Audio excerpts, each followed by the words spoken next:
In this video, I'm going to show you on how you can add a status in ClickUp. So, without further ado, let's begin. First, open your web browser and go to app.clickup.com and log in to your ClickUp account. Once you're inside the main dashboard, go to the project that has the task that you wish to add some status on. Now, short review.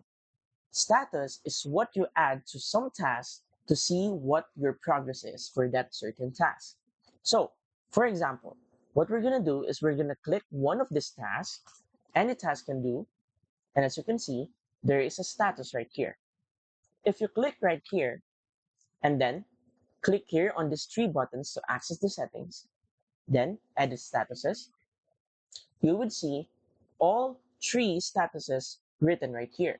So how can we add another one? Let's say after to do, in progress, and then let's add for approval, for example. So I'm going to click right here to add a status, pick a color, and then what would be the status name? Let's say pending approval. Then simply save. And as easy as that, you now have four statuses. So let's apply the changes and let's see. Let's go to our Kanban board. And as you can see, we now have another group right here, which says pending approval. See? And that's it. So if you want to support the channel, feel free to use the affiliate link given in the video description. Thanks for watching, and I will see you in my next video.